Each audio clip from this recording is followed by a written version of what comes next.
আমরা একটা ডিসি 12 ভোল্টের হাই পাওয়ারের লাইট বানাতে যাচ্ছি। তার জন্য অনেকগুলো এরকম লাইটগুলো নিয়েছি, এলইডি লাইটগুলো। এগুলো একটা লাইট ডিফিউজারের মধ্যে সেট করব, যাতে এলইডি লাইটটা চোখে না লাগে এবং ঘরটাও ভালো করে আলোকিত হয়ে যায়। একটা ঘরকে এটা আলোকিত করতে যথেষ্ট। এটা 12 ভোল্টের যে কোনো ব্যাটারি দিয়ে চলবে। এগুলো আমরা মাপঝোপ নিয়ে অলরেডি কেটেই রেখেছি। এগুলো হচ্ছে এমডিএফ বোর্ড, আর এটা হচ্ছে লাইট ডিফিউজার ম্যাটেরিয়াল, এটা কিনতে পাওয়া যায়। কিছু কিছু জিনিস লাগবে, এই টেপটা লাগবে, কারণ এটা এই এলইডি লাইটটার এটা হিটসিঙ্কের মতো কাজ করবে। এখানে ডাইরেক্ট দেওয়া যাবে না, এটা অনেক হিট হবে, ডাইরেক্ট দিলে এটা পুড়ে যেতে পারে। তার জন্য এখানে আমাকে মাপঝোপটা এখান থেকে নিতে হবে। এখানে 3টে দেবো, এখানে 3টে দেবো, সব প্যারালাল কানেকশন হবে। 12 ভোল্টের এগুলো লাইটগুলো সিরিজ কানেকশন হবে না। এই লাইটটা এখানে ফিক্স করার আগে এই টেপটা দিতে হবে, কারণ এটা হাই টেম্পারেচার রেজিস্ট করে। এটা সম্বন্ধে আমি একটা রিল তৈরি করেছি, আমার চ্যানেলটিকে সাবস্ক্রাইব করুন এবং এই রিলটাকে দেখুন, তাহলে বুঝতে পারবেন এই টেপটা কী কাজে লাগে। এটা কিন্তু নর্মাল টেপ না, এটা অনেক এক্সপেন্সিভ হয়। তো এই লাইটটা যেহেতু হিটসিংয়ের কাজ করে, এটা অনেক গরম হবে, তাই এর নিচে দেবো, নাহলে ডাইরেক্ট এই এমডিএফ বোর্ডে দিলে পরে এটা কোনোভাবে বার্নিং হতে পারে।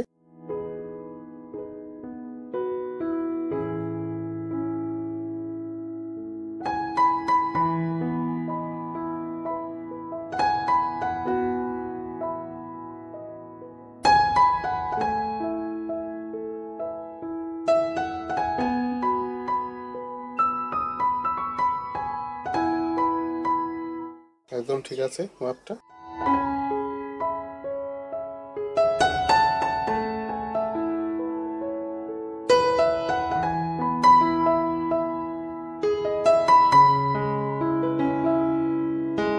এটা হিট হবে, যে কোনো আঠা দেওয়া যাবে না। এই আঠাটা হিট হলে পরেও কোনো প্রবলেম নেই, তার জন্য এই আঠাটা ব্যবহার করছি।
সব নেগেটিভগুলোকে কমন করতে হবে আর সব পজিটিভগুলোকে কমন করতে হবে।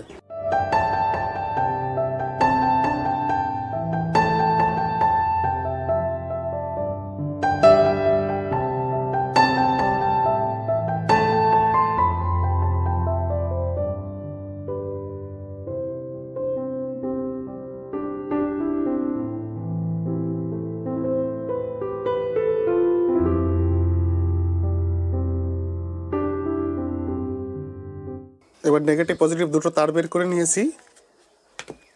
এবার আগে টেস্টিং করে নিতে হবে। লাইটটা টেস্টিং করার জন্য আমি ভ্যারিয়েবল পাওয়ার সাপ্লাই ইউজ করছি। এই ভ্যারিয়েবল পাওয়ার সাপ্লাইটা আমি নিজেই বাড়িতে বানিয়েছি।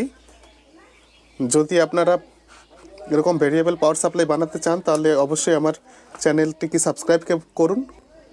আমার চ্যানেলে এই ভ্যারিয়েবল পাওয়ার সাপ্লাই বানানোর ভিডিওটা খুব শীঘ্রই আসতে চলেছে। এটা 12 ভোল্টের লাইট, তাই এই সিলেক্টর সুইচটা দিয়ে আমি আগে 12 ভোল্ট নিয়ে নিলাম।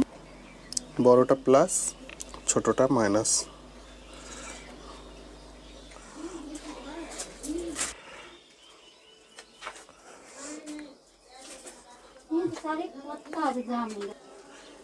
টেস্টিং কমপ্লিট হয়ে গেছে।